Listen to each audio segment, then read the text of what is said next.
sapagkat banal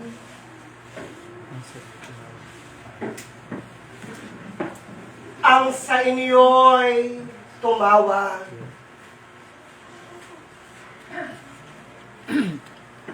Muli ang kabiyayaan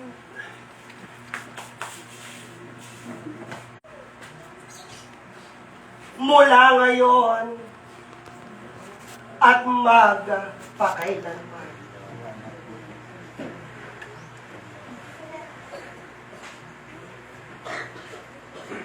Muli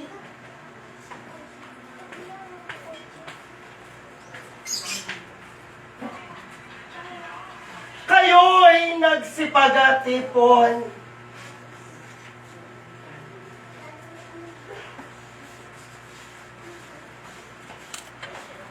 upang alalahanin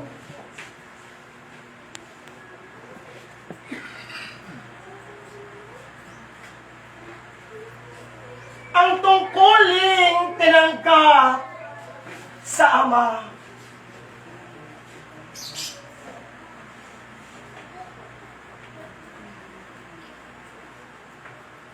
Na kayo'y magpupuri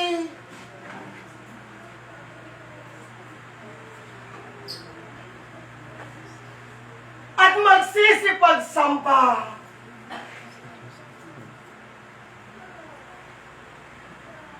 sa kaniyang pagkaka-espiritu at katotohanan.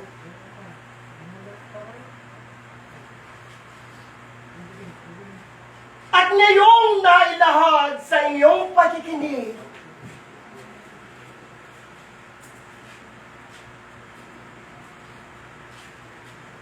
ang pag-aaral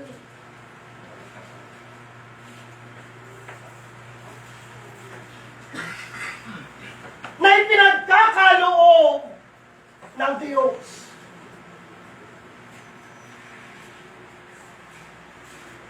Marapat lamang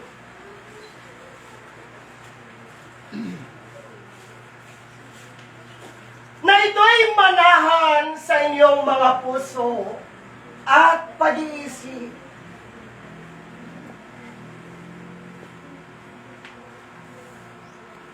Upang sa gayoy, sa inyong paglakad,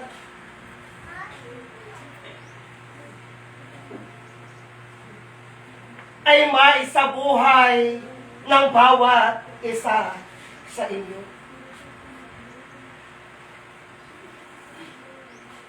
Sapagkat, mga kapatid,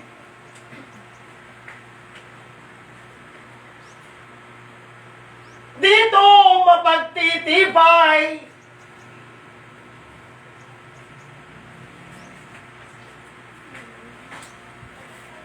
naganap na nga kayong nangagbihis ng ayon sa gayak ng Diyos.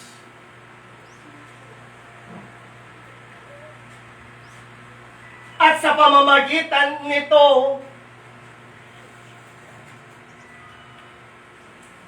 makakapagpatibay ang bawat isa sa inyo sa mga bagay na lalang ng Diablo.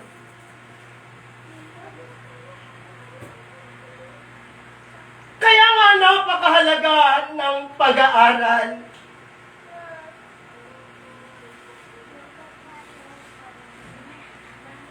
Sapagkat sa ganitong pamamaraan, makikilala ng bawat isa sa inyo kung ano ang nais ng Diyos na kailangang gawin.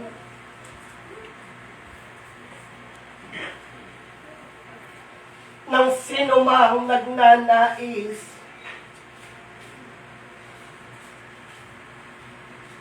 na sumunod kay Kristo. At sa pamamagitan nito'y kailangan lamang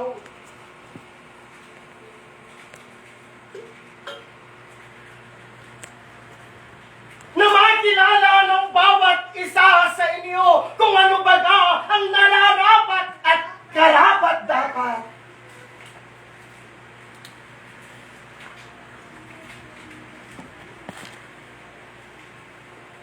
at ayon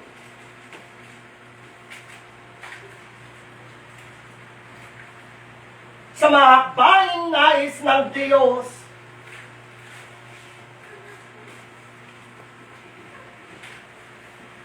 na kailangang lakaran ng bawat isa sa inyo upang kayo ay magsipagtagumpay sa inyong hakbang.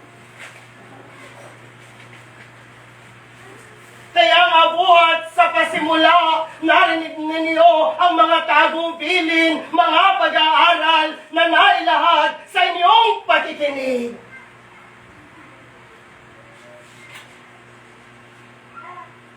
Na siyang gumigising sa inyong kamalayan upang makilala ng bawat isa sa inyo kung ano ang katotohanan. Katotohanang nakapaloob ukol sa paglilingkod sa kaniyang harapan. Sapagkat ang katotohanan napapanahon na upang makilala ng bawat isa sa inyo ang tunay na gigising sa inyong pananampalataya.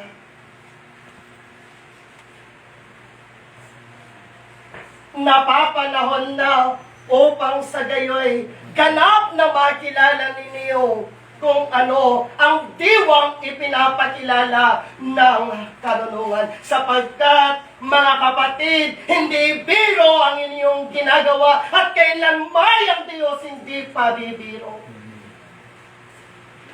Kaya kinakailangan lamang na sa inyong paghakbang ang pag-iingat ang siyang inyong daladala. Lalong mahigit, kailangang magsipag-ingat ang bawat isa sa inyo, lalong mahigit sa pakikinig ng mga salita. Sapagkat sa panahong ito, kalakip ng inyong lakad ay ang mga bulaang propeta na magtuturo sa landas na ikakaligaw ng bawat isa sa inyo.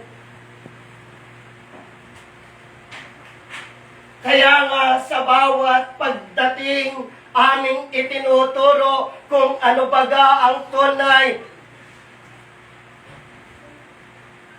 ipinapakilala ng Diyos ang kaniyang tunay na katuwiran upang sa gayoy maisabuhay at magawa ng bawat isa sa iyo, sapagkat ang tunay na mananampalataya ni Kristo ay kaniyang ginagawa ang mga bagay na kaniyang ginawa nang siya'y may katawan.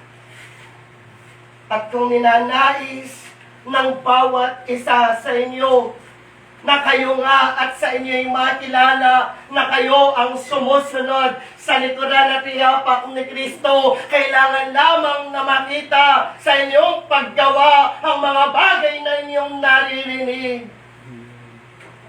Dahil ang pananampalataya na walang gawa. Kailangan lamang na maisabuhay ng bawat isa sa inyo ang mga karunungan, sapagkat dito mapagtitibay na kayo nga ang tunay na tagapakinig at tinuturuan ng Espiritu Santo.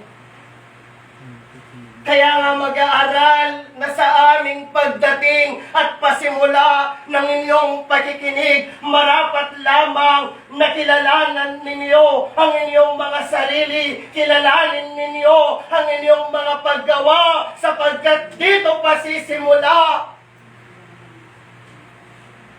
ang tunay na karunungan. Sapagkat ang tunay na nakakakilala sa kaniyang sarili at nakikinig ng mga salita ng Diyos ay kaniyang iniiwan ang mga bagay na ukol at pita ng laman. At kaniyang iwinawaksi ang mga bagay na ito, lalong mahigit sa kaniyang paglakad, sapagkat kung kaniyang gagawin at susundin ang mga bagay na ukol sa laman, siya'y tagasunod ng Diablo at hindi tagasunod ng Diyos. Kaya kinakailangan lamang, mga kapatid, na sa inyong paglalakad, na sa inyong paghakbang, naway pakadalisayan ninyo ang inyong mga sarili sapagkat inuulit ko, hindi pabibiro ang Diyos at ang kaniyang ipinangako.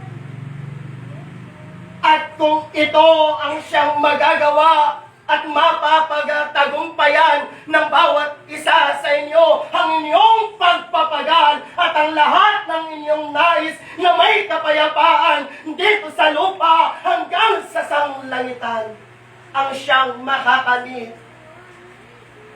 ng bawat isa sa inyo. Naway maging matapang kayo sa pagkikipaglaban, hindi ayon sa kagustuhan ng laman, kundi sa kagustuhan ng Diyos at ng Espiritong Banal, sapagkat ito ang siyang may pangako sa bawat isa sa inyo. Kaya nga, mga kapatid, gayong ang pagpapagal ang siyang inyong ginagawa sa inyong mga paglakad. Ginigising namin ang inyong mga puso at pag-iisip na kailanman na sa inyong pakikinig. Ang pag-iingat ang siyang kailangang tangan ng bawat isa sa inyo. At patikuhanan ng isang mag-aaral na sa kaniyang pag-aaral siya'y nangagkakatuto ng mga karunungan at pag-aaral ng Diyos, sapagkat ito ang kaniyang magiging gabay sa kaniyang paglakad.